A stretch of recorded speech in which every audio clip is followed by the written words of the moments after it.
March 28th County Board meeting. Will you please join me for the Pledge of Allegiance and a moment of silence? I pledge allegiance to the flag of the United States of America and to the republic for which it stands, one nation, under God, indivisible, with liberty and justice for all.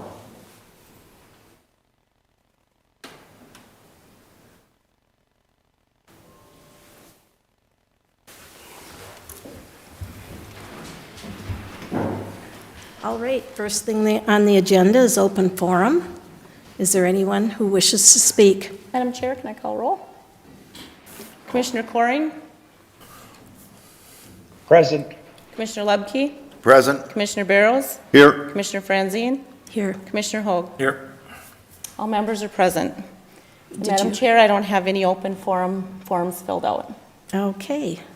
Review and approval of the March 14th regular county board meeting minutes. Make the motion to approve. Do I have a second? I will second. Motion by Commissioner Barrows, second by Commissioner Lubke. Any discussion? Hearing none? Commissioner Lubke? Aye. Commissioner Coring? Aye. Commissioner Barrows? Aye. Commissioner Hoag? Aye. Commissioner Franzine? Aye. Motion carries. Review and approve the agenda for today. No changes? Is there a motion? I'll make the motion to approve. Is there a second? Okay. Motion by Commissioner Barrows, second by Commissioner Coring. All those in favor? Commissioner Coring? Aye. Commissioner Barrows? Aye. Commissioner Hoag? Aye. Commissioner Lubke? Aye. Commissioner Franzine? Aye. Motion carries. Consent agenda. Anybody have any questions? Madam Chair, Yes. I do have a question on the consent agenda on 5.4. Just a little background information. This is down in my district on County Road 2 and State Highway 25. And the county engineer I guess I'd like the county engineer to come up and talk about 5.4 a little bit more. There was a fatality. It's probably been 2 years ago now. It was a young man, 17 years old, from Onamia, and then I believe there was a fatality before that several years, and so I talked to the county engineer a couple years ago about, or I don't know how long ago it was, time slips away, but to try to see if there was anything else that we could do to make that intersection a lot safer. And you know, when we tar these roads, County Road 2 from State Highway 25 going west is a very brand new road, and you get on there, it's a straight stretch, and I think if you start daydreaming, all of a sudden there's a possibility you can go right through a stop sign. So Madam Chair, if I could have the county engineer come and explain. He's up at the podium. Some of the safety things that we're trying to implement here. Thank you. Sure. Commissioner Coring, thank you for asking. Madam Chair and board members, in your packet, he's referring to an agreement that's for your consideration having to do with installing overhead lighting at that intersection of State Highway 25 and CSAH 2 in the southern part of Crow Wing County. As Commissioner Coring mentioned, there's 2 fatalities in recent memory within the last 3 to 4 years there. And whenever that happens, we are always trying to find ways or maybe reasons for what happened. And this one was no different. We met with MnDOT after the most recent one, the young gentleman from Onamia who perished there. We got with them, our partners, and talked about things we could do. We discussed installing overhead lighting. Now, these weren't at night, but it helps change the environment by having things at the intersection. Installing more or bigger stop signs, and then rumble strips were another treatment that we did. And so this is just the latest thing that we're installing there to help prevent this from happening again. Again, it happened during the day, but it could happen at night too. And changing the environment is one of the things we do to raise awareness of the intersections like these. So in your packet is for consideration is a MnDOT agreement. They would install the lights and pay for them. We would pay for the power and then any maintenance going forward. And so that's our partnership with MnDOT for your consideration. Madam Chair, if I might ask a follow-up question, were the flashing stoplights or stop signs considered in this situation? That's a great question, Commissioner Barrows. We did talk about those, and we try to use those sparingly because in special situations, I guess we've had a couple fatalities there. One of the things we try to do is increase the size of the stop sign first, put more stop signs up, put reflectors on the posts that are in the ground.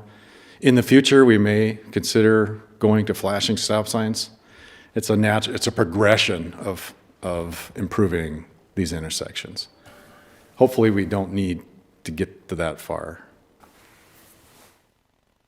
It's unfortunate that what drives that is these type of accidents and loss of life, or even just the being crippled the rest of your life. So, but that's what drives the more intense look at these intersections. So, Unfortunately, that seems to be true. I feel fortunate in a couple situations, the projects that we're working on, that we're ahead of those, and it's always best to get to the solution before something tragic like this happens.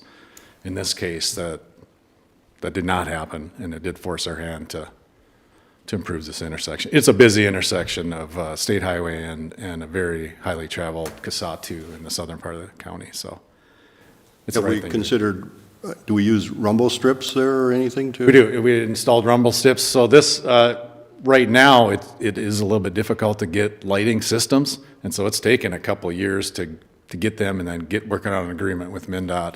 And so that's why I think this is the last part of our plan that we came up with after we met out there and talked about it. Okay. Thank you. Madam Chair, I would just Yes. say to Commissioner Barrows that when the first fatality happened, the neighborhood, Bunny Barrett actually was very aggressive in us trying to get in very deep rumble strips. And so when you hit those rumble strips, it's going to wake you up and make you aware. So there has been improvements progressively all along at this intersection. Thank you. Commissioner Madam Chair. Tim, in some of these where we've run across, where you've run up in my area, where you have 16 and 371, the cost of the lighting usually was borne by the jurisdiction that the lights were in. I see on this one here, the county is picking up that cost of the lighting.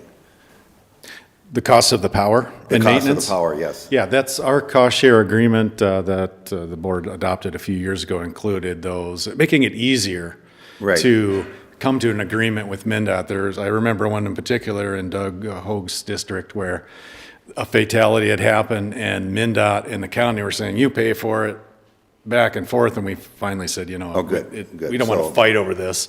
We'll agree to pay for it, a portion of it, so it makes it easier to get these safety improvements. So that is the policy from Yes. then on out now? Yes, In those we will situations? we will agree to pay the power and the maintenance going forward. Okay, thank you.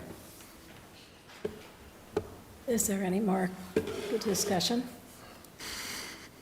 Hearing none, do I have a motion? I'll make a motion to approve the consent agenda. Is there a second? Second. Motion by Commissioner Lubke, second by Commissioner Coring. All those in favor? Commissioner Barrows? Aye. Commissioner Hoag? Aye. Commissioner Lubke? Aye. Commissioner Coring? Aye. Commissioner Franzine? Aye, motion carries. Next is a proclamation. Madam Chair, we have a guest today. Brian Andrews is with us with Lakes Area Restorative Justice, and he is here for the second year in a row with a proclamation on Second Chance Month, which has to do with chemical dependency issues within our community, something that we're active in the community trying to deal with as well. So Brian is here and would like to tell you a little bit about the proclamation. Yeah, first, thank you all very much for allowing me to include this in the board packet, bring it forth, and present to you guys today. The Second Chance is a big part of community. It's a big part of my story. It's why I'm passionate about all the efforts that I'm making in our community to make it Minnesota's favorite place. And so today, what I'm going to do is I have a couple presenters today that are going to help tell a story. And then I'm going to come back and wrap it up with why I'm here and what we're trying to do. Sound good? All right, first speaker is going to be Charlie Neeson. Hi, I'm Charlie Neeson, and I'm going to share about my second chance. So growing up at about age 14, 15, I grew up in an addict home, and so with addiction, chaos comes with it. And so I kind of lost my place in my family. So what looked like me being rebellious was me just kind of trying to find a place where I would fit in. So I started skipping school, running away, stealing cars, and ended up getting felonies at a really young age. Those felonies followed me into adulthood. So from age 15 till the day after my 18th birthday, I was in Baxter Youth Shelter, I was in CMRDC many times, St. Croix Girls Camp, Isani Ranch, just foster homes everywhere. And I would thrive when I would go to these places, but when I would get out, I would make the same mistakes. Was I a bad kid? No, I was a kid who made bad choices.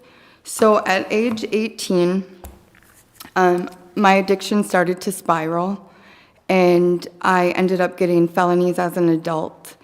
And as I wanted to look at, furthering my education and going to school to be a nurse, none of that was an option.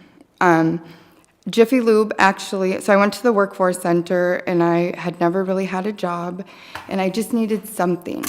And so Jiffy Lube gave me a chance, which Jiffy Lube is not my calling, but it was something where it was like, okay, maybe this will help me get a paycheck, get my own place so I don't have to rely on everybody.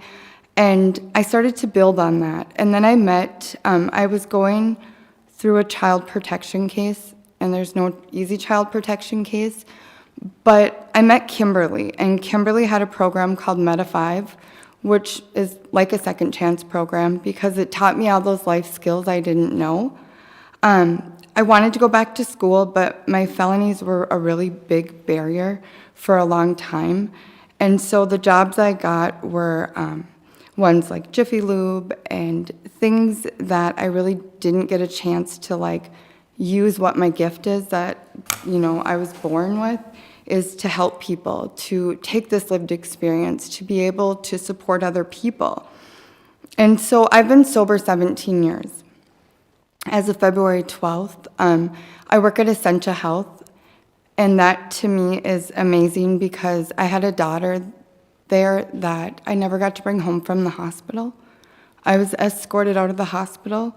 And so when I first started at Essentia Health, and I had a space in an office, and I just looked around and I thought, I created this, and I'm like, wait a minute. All the people that fought for me helped me create this. The Kimberlys, my probation officer, who I could never figure out why she put me in jail so many times, and I finally said, Candace Pekarsky, why? And she said, Charlie, because I knew there was potential. Kim saw something in me that I couldn't see in myself. And without programs like that, like LARJP, it's the program I wish I would have had when I was a youth. And so I support it, I volunteer. I don't have a lot of time to volunteer because I'm also, I'm a peer recovery specialist, but I'm also a counselor in training. I went back to school to be a LADC and further that on to get my bachelor's in social work. And so when we talk about second chance, these are the things, when I hear people's stories, it's like there's so many key players, and Rosemary was one of my key players through my youth. There's so many other people that I couldn't have done it without, and so being here is such an honor to be part of this. When Brian brought it up to me, I'm like, yes, whatever it is, I will make time. I want to be part of it. I want to have a say in things. So thank you, guys. All right, our next speaker is Matthew. Matthew's going to share a little bit about him. But the goal of what these presenters are bringing today is to give you guys a look and a real look into community, a real look into the benefit and just the impact of programs in our community, programs that the county supports, and the involvement that the county has. So the next speaker, Matthew. Welcome, my name is Matthew Merton. I originally went through LARJP about 2-3 years ago now. My story starts with my home life. My father was an alcoholic and a very aggressive person, and my mom was very not much involved in my life. She was there, but didn't really care a whole lot, and being felt alone and not having a whole lot of support. At a young age, I ended up going into the drug community and surrounding myself with the wrong people. And towards the end of that, I was facing some very serious charges of drug possession and other felonies. I think in one day I was racking up about 6 felonies. And one of the police officers that was involved in my case recommended me to LARJP. At first, when I heard about potentially going through the program, I didn't think much of it. I didn't really care. I just wanted to get done and over with things. And then meeting Brian and some of the other more important souls of the organization, I grew to like them and I cared. And so I finally gave them a chance, and they gave me even a second chance to my second chance, which I'm very thankful for. And because of that, I have the ability to go into the military, do the things that I do now, and I also work at a gun shop selling, distributing, and manufacturing firearms, which would not be possible with a felony, and nor would the military be possible with the felonies that I was enduring. Ever since then, I have kept in close contact with them because I feel that a second chance is important for some of the people who went down the wrong path for the wrong reasons and have a lot more potential and the ability to do a lot more with their life. And so that's why I stay in here, supporting them as my friends and someone that I care about. Thank you. Thank you, Matthew. So as we were preparing for this, it's been around since 2017. The county's recognized it. Minnesota has recognized it. 1/3 of working age adults have a criminal background. When we think of that, when we're walking down the streets, when we're shopping in the stores, people are walking by us with criminal backgrounds. But do we take into consideration that there's over 48,000 documented social stigmas and barriers? Well, I want to share a little bit about that. So some of the barriers, housing. We already have a housing shortage. Now add criminal background on top of that, we have a crisis. And so for me, my experience with housing, when I was trying to get on my path to find recovery, to rebuild and restore my family, 36 times I had to apply for a place to live before I got a yes. That first yes transformed my life. That first yes, it wasn't much of a place to live, but it was a place to rebuild my family. And you want to know who stood by my side along the way? Crow Wing County. Crow Wing County Social Services, encouraging me, cheering me. They didn't want to take my kids. They wanted me to have a better life. Like Charlie said, like Matthew said, they seen more in me. They seen potential in me. That's why I'm bringing this forward. What are some of the other barriers that we face? We face not being able to get an education or scholarships, getting a job, right? My next second chance, well, actually, let me run off my second chances and then I'll get to that. So some of the second chances that I've got that have helped me. And my rental house, I got offered drug court. The Brainerd Hockey Association sponsored our family for Christmas.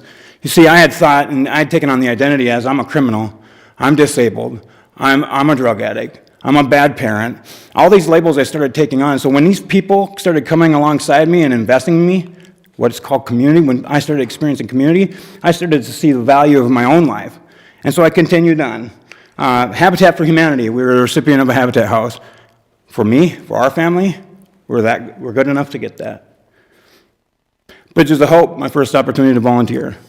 Working with the mentor program we were building a mentorship program for parents who are experiencing child protection cases. Crow Wing County Jail allowed me to come in there and volunteer and allowed me to leave. It was a big deal. You know, those doors, when they buzz, you're not sure if you're going back out the other side, but I got to go outside the other way. To take all those experiences that I thought robbed my life, I get to use, because what they are is they're the key to somebody else's hope, somebody else's future. And so the next Crow Wing County Blade, an opportunity to use my experiences to partner with other people that are passionate about seeing a better community for tomorrow. Forest View Middle School, allowing me to come in and speak to their 7th grade students for the last 7 years. Changed my life. A 7th grader changed the direction of my life. 7th grader said, I usually don't pay attention when guest speakers come in, but you're definitely not a regular guest speaker. He said, you're as much a hero as a police officer, firefighter, or a doctor for what you're trying to do. It literally shattered the last pieces of who I thought I used to be.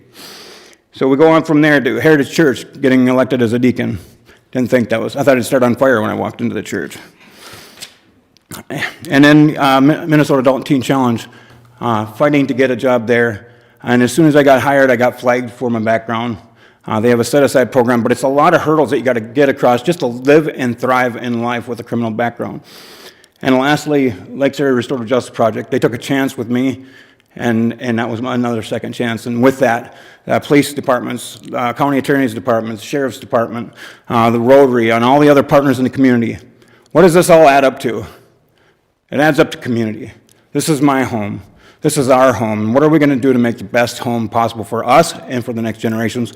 And that's the Second Chance Proclamation. Thank you, guys. Thank you, Brian. Is there anyone else who would like to speak? No, I think that wraps it up. Thank you. All right. Any questions? No.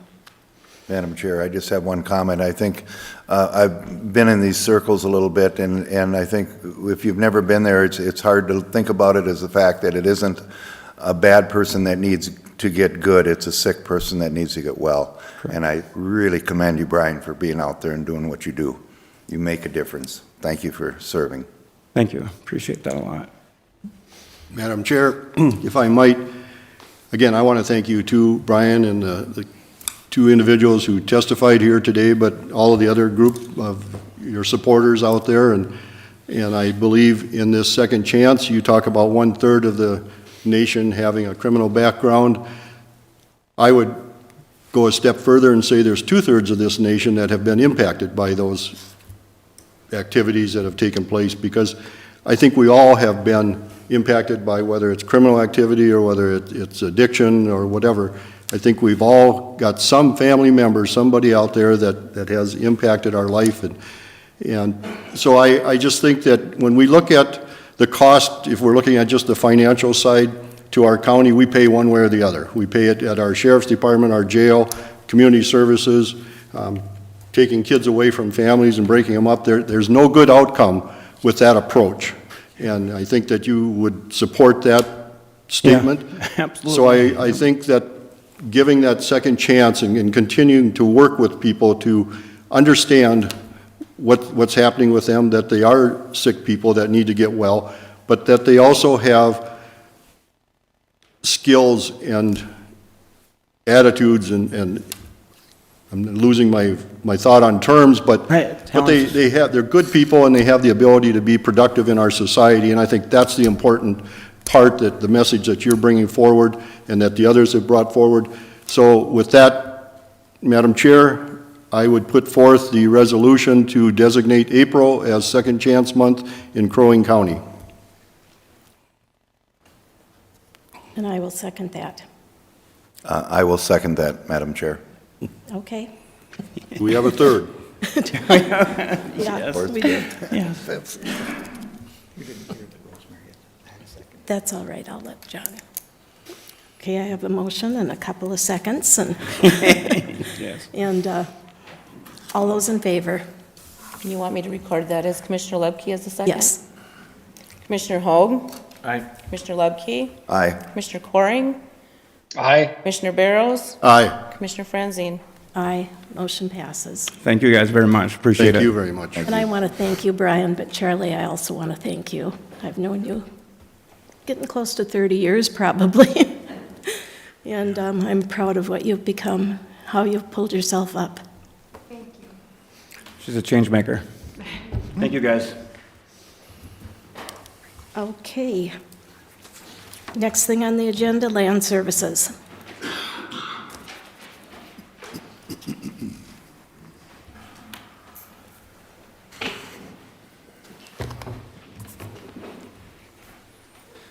Good morning. Good morning. I don't know how you follow that up, but we'll do the best we can, so.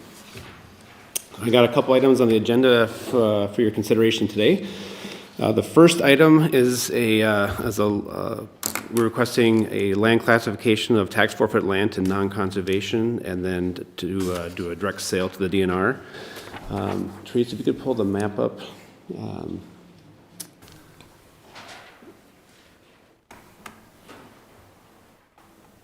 Yeah, there we go. And so this is in Perry Lake Township, and what you've got, this is State Highway 6, County Road 11, you have Indian Jack Lake here. All the parcels in this lighter color are all part of the Indian Jack Wildlife Management Area that's managed by the DNR.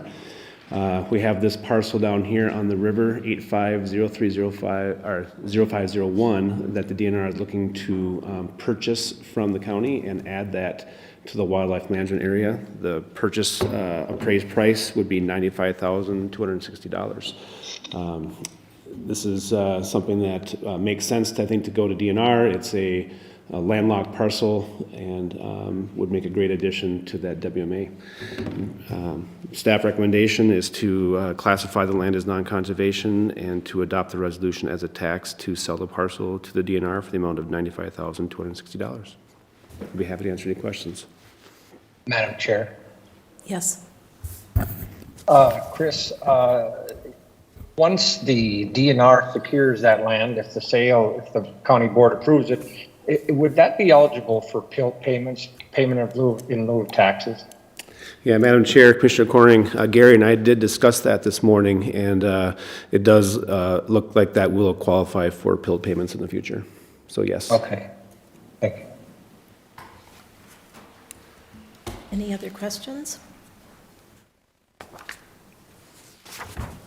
If not, If there's no questions, Madam Chair, I would move that that be passed. I'll second. Motion by Commissioner Coring, second by Commissioner Hoag. If there's no more discussion, Commissioner Lebke? Aye. Commissioner Coring? Aye. Commissioner Barrows? Aye. Commissioner Hall? Aye. Commissioner Franzine? aye, motion carries.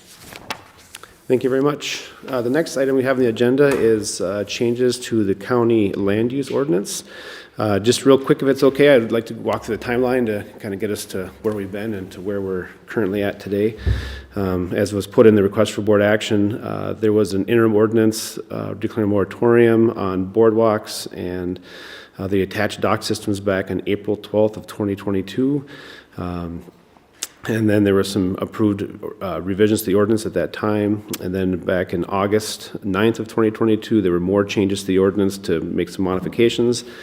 And then between that point, there was a study that was completed by Ben Olson with Hometown Planning. Ben is actually on Teams today, and he's been assisting the county with getting this ordinance revision put together, and we're thankful for the time and energy that Ben's put in on that. Back in December 20th, there was a committee of the whole meeting to discuss the current revisions to the ordinance as proposed today. We put that out for a comment period, and then came back to the board on February 14th, and then got direction from the board to take it to the Planning Commission.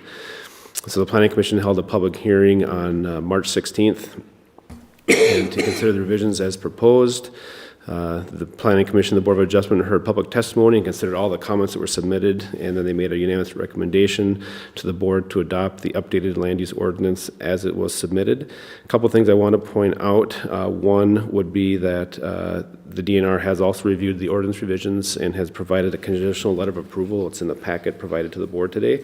We also recently received a letter from the Pelican Lake Association endorsing the ordinance and recommending board approval.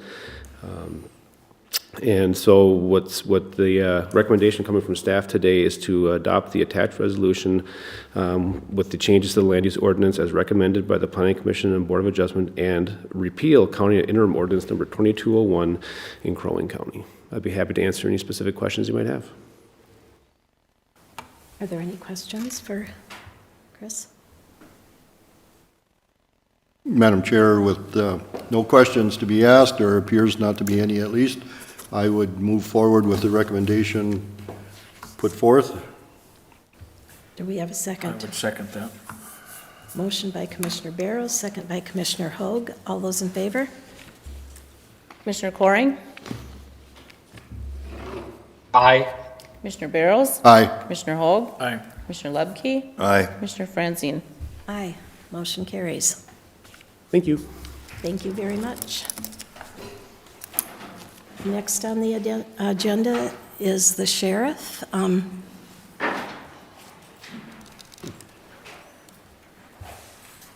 Madam Chair, board members, the sheriff doesn't have anything to add today, but if you have any questions of him or me, I'd be willing to answer anything you have.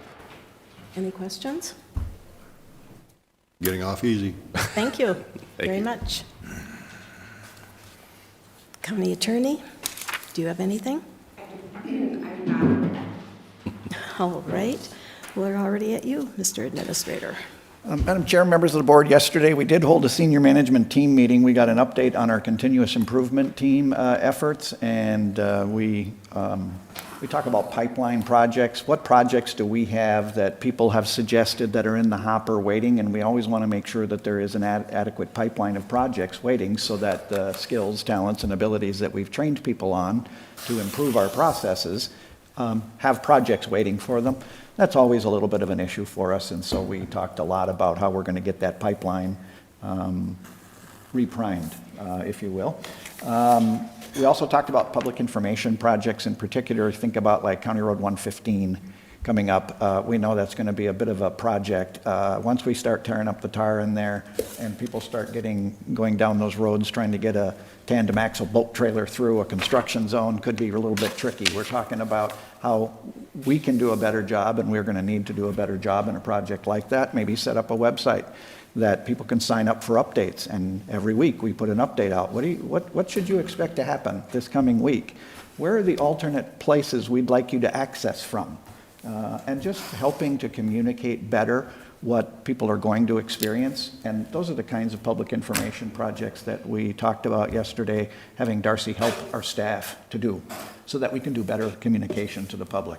We talked about the HR director recruitment process, and I am setting up a team with the SMT as well as with representatives from contributing employees, leadership team employees, probably someone even from a union perspective to help us to do some of those interviews and screening. So we're looking at, I think, about 2 weeks from yesterday to do the interviews. So we're trying to keep that process moving along. And then we had a discussion about the law enforcement liaison for mental health. I think you're going to be hearing about that in the not too distant future. What we're hearing from law enforcement is very, very positive. They have never had a mental health resource available to them when a lot of the calls that they have to respond to have a mental health component, or the person is acting out, and at the moment they're not stable. And so we had piloted using our ARPA dollars, having a mental health worker available for law enforcement and teaming that with our mobile crisis outreach to hopefully have 24/7 coverage for any law enforcement agency in the county. We're getting really good feedback from the law enforcement community about the value they see in having that. It frees up their staff. Oftentimes they can leave sooner. Maybe the social worker stays, but the law enforcement can leave if things have calmed down. We get people plugged into services faster, and we believe that it's going to reduce recidivism in our county jail, which we can monetize because we can rent the bed. And so there's a lot of good reasons why I think this has promise for us. I think law enforcement wants to come and tell you about how good it's working for them, and my guess is they want to ask you for an additional resource to do more of it. So we talked about that. And then we talked a little bit about upcoming Insights training for teams. Insights is the way in which we train employees on how to handle working with others who see things differently. Some of us are more detail-oriented, some of us are more big-picture-oriented, some of us are more people-oriented, some of us are more data-oriented. How you get along with others is really important here. It's probably the single most important reason why people are not successful here, is they can't get along well with others. And so we invest a great deal in that so that we don't have a drama-filled workplace. We have a workplace that delivers on the public promise. So we talked about that as well. I'm happy to answer questions about that or anything related to county government. Madam Chair. Yes, Commissioner Corning? Madam Chair, I do have a question for the county administrator, and if you're not prepared to answer this today, that's fine.